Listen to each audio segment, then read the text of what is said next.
dark clouds mixed in with the white clouds. It's beautiful. You're looking out of the same eyes you looked out when you were 16 and everything was exciting. And I feel young. I feel young at heart. But what I'm going to do tomorrow, I have no knowledge. Now you've got to make your own decisions completely. It's very frightening, very frightening. It's been my career to make a good marriage and take care of my husband. But when Chris graduated from high school, then with no children at home, I felt sort of useless. And a friend of mine suggested, wouldn't I like to be a home health aide? I never thought of nursing, of any of that kind of thing, but I decided to try that. I loved working with people, I loved people, and felt satisfied with how my patients cared for me and how I cared for them. You want to put clean socks, Ellen? You want me to wash them? No problem, Ellen. We got that one straight. No, just say wash, okay? Don't run over Bob's toes. You know, I loved it when I was a home health aide, which was just a delight in my life. And I, to this day, miss doing it. And now, the house is so quiet because he's not in that chair. Lonesomeness has been the hardest thing about it. And I have to fight depression.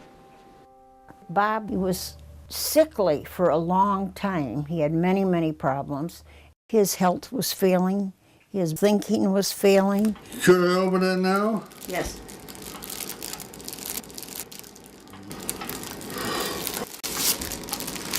Oh, that's pretty nice. Let me see it.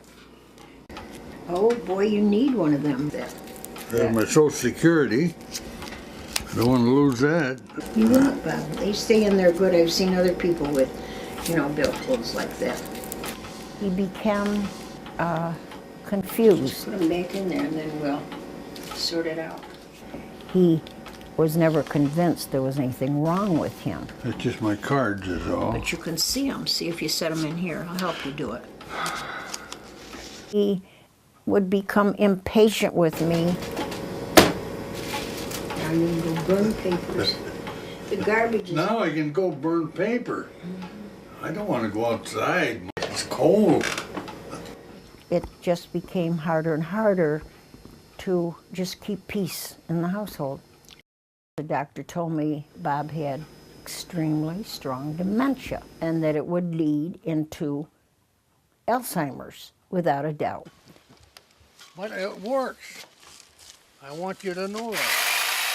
I would try to warn him, like, some of the things he did were not safe. They don't work now.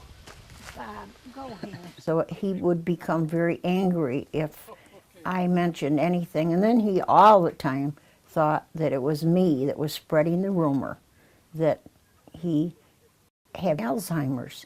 And so he would get very angry, would rant and rave. That one over there. He accused me of things that just weren't true Down, hit me on the head. until the day he died. I'm tired out.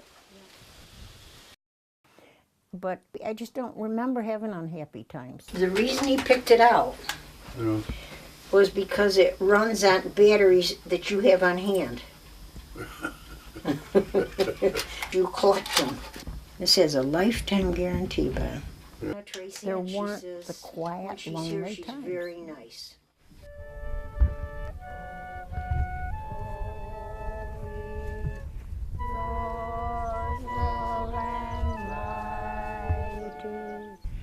Easter Sunday, every year, we go up there at formerly Potato Mountain for an outdoor sunrise service to enjoy and accept the rebirth of a new day and the rebirth of Christ. This is a holy morning, and God has shed His light abroad to bring life and hope to all.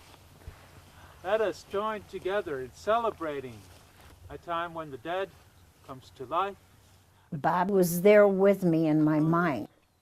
The doctor told me when he couldn't live any longer, that he was very blessed, and so was I, because Bob would only get worse.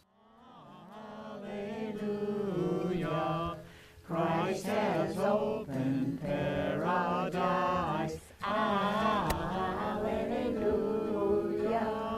Oh, he's in heaven because he believed in Jesus Christ. And that's what we have to do to have the promise that we won't be in hell. Amen. And I have the faith that Bob's okay. You put him back up here where he belongs. It's not strange having Bob, because he's not there. You know, it's a box with ashes in it. When I look back, it's strange, but now this is interesting. And it's all on the flood and Watkins. Well, this is 35.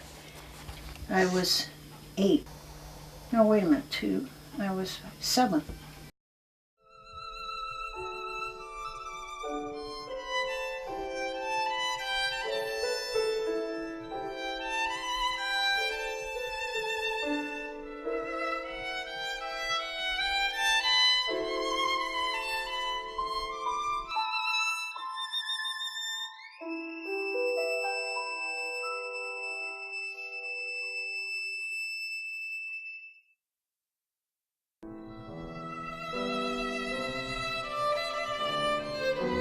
Or is it really, really you?